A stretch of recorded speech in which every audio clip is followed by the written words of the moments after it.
तो अब्दुल हमीद गुल साहब, हमें ज़्यादा पुरुमीद होना चाहिए या फिर जो अभी हमने देखा है कि जब चीज़ें बेहतरी की तरफ जा रही थीं, सिर्फ ईरान के जहाज़ों को रोकने का कहकर आपने हुर्मुज़ दोबारा बंद करवा दिया गया। अब ये कहा जा रहा है कि जो जहाज़ पकड़ा गया है तो उसका नामी जहाज़, इसके अंदर ऐसा केमिकल था जो कि बैलिस्टिक मिसाइल के लिए इस्तेमाल होता है और ये चाइना से ईरान आ रहा था। तो इन इल्ज़ाम तराशियों में, इन खदशात में, और ये तो मोहम्मद बाकिर कालिबाफ भी कह रहे हैं कि किसी किस्म का दबाव हम बर्दाश्त नहीं करेंगे, हम झुकेंगे नहीं।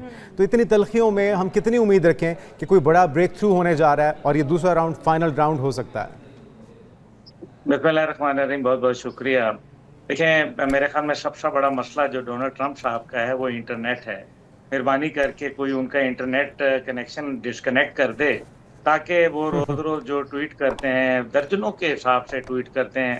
देखिए, मैं तो ये समझता था कि अमेरिकन प्रेसिडेंट बहुत मसरूफ आदमी होता है। मुझे नहीं मालूम था कि वो सोशल मीडिया पे सारा वक्त गुजारते हैं।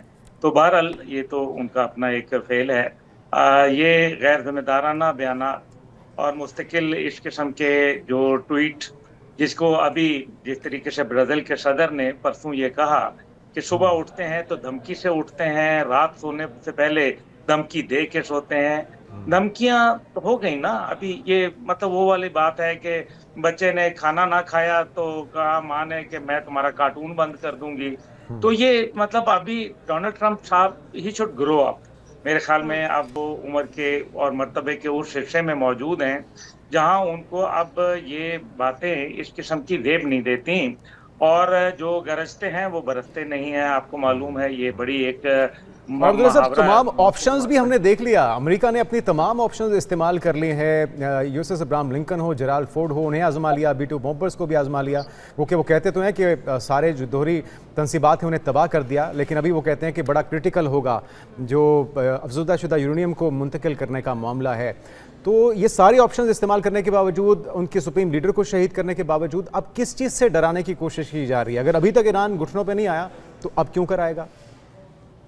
देखिए जुनैद साहब, अगर उन्होंने धमकी से मानना होता तो ये जंग कभी शुरू ना होती। इसलिए धमकी से तो माने नहीं। 40 दिन के बाद मुज़ाकरात का ऐलान होना और फिर 40 दिन जंग लड़ने के बाद फिर क्या हासिल किया? मुज़ाकरात की टेबल 12,000 किलोमीटर दूर आए और नायब सदर आए। क्यों आए? मुज़ाकरात करने आए ना। तो अगर जैसे पाकिस्तान और भारत में जंग जीत गया था पाकिस्तान, तो क्या हम तीसरे मुल्क में जाके मुज़ाकरात करने बैठे थे? क्योंकि हम जीते हुए थे। जीते हुए लोग मुज़ाकरात नहीं किया करते। वो लोग करते हैं जिनके सींग फंस चुके होते हैं। मैं नहीं कह रहा कि ईरान जो है वो उसको नुकसान नहीं हुआ, ईरान को बहुत नुकसान हुआ, लेकिन जो अमेरिका को नुकसान हुआ कुछ तो उनको अंदाजा होना शुरू हो गया और मुस्तकबिल के अंदर बड़ा वाज़ेह हो जाएगा कि वो अब अपना सुपर पावर का, जो वाहिद सुपर पावर का स्टेटस था, वो ऑलरेडी खो चुके हैं और दुनिया में नई ताकतें उभर चुकी हैं।